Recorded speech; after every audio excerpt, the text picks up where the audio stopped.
My name's Kai Mercer, I'm 29, I freelance as a digital architect, and I live in downtown Austin, Texas. Every morning smells of roasted coffee beans, warm asphalt after the first drizzle, and the faint hum of streetcars. I walk past the murals on Congress Avenue, headphones on, playlist low, caffeine in hand, and try to make sense of the little battles that fill the day. I always give more than I take, staying late at client meetings, checking in when no one notices, hoping that loyalty would be enough. But lately, I've felt a quiet tension at work, subtle glances from colleagues, like a storm was slowly rolling in.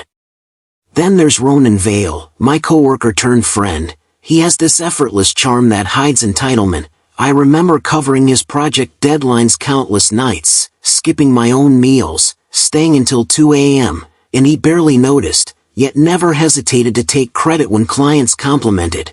I mean, you'll figure it out, he said once, smirking, coffee-stained tie hanging crooked. It's not like I owe you anything. I should have seen the warning signs, but I trusted him. Every sacrifice felt invisible, every favor a brick in a wall I thought would protect our friendship. The office lights flickered overhead as I realized the storm wasn't coming, it was already here.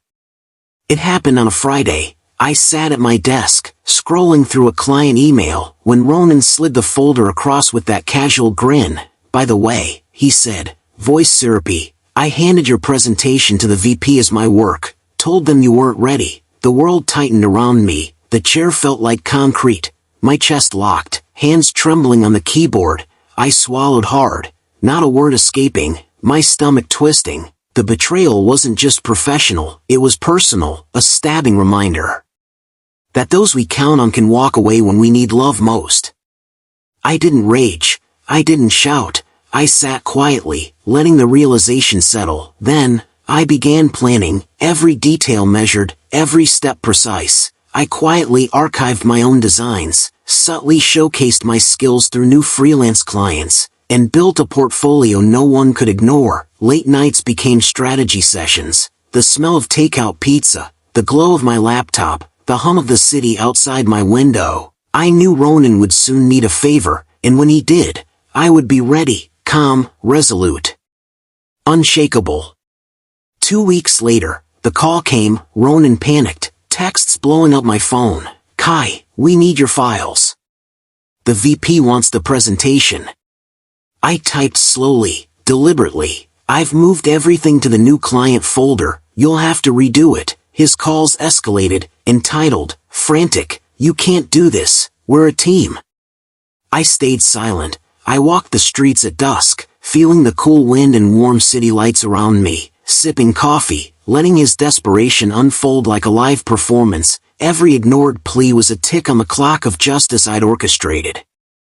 The next Monday, our office meeting went public. I presented a client project Ronan had sabotaged, live, perfectly polished, in front of the VP and the team. Every slide I'd quietly perfected was a mirror reflecting his lies back at him. The room went silent. Ronan's smirk faltered, his face drained as murmurs rippled through the office. Social media posts followed, colleagues shared snippets, clients praised my work, and he had no escape. I said nothing, just a quiet nod, a subtle smile.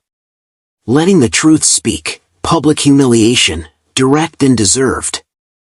Ronan's reputation crumbled, clients questioned his reliability, friends distanced themselves. Meanwhile, I gained respect, opportunities, and peace. I realized loyalty is sacred, but self-worth is priceless. The city felt warmer that week, sunsets bleeding orange over the skyline, coffee in hand, music soft, serenity replacing tension.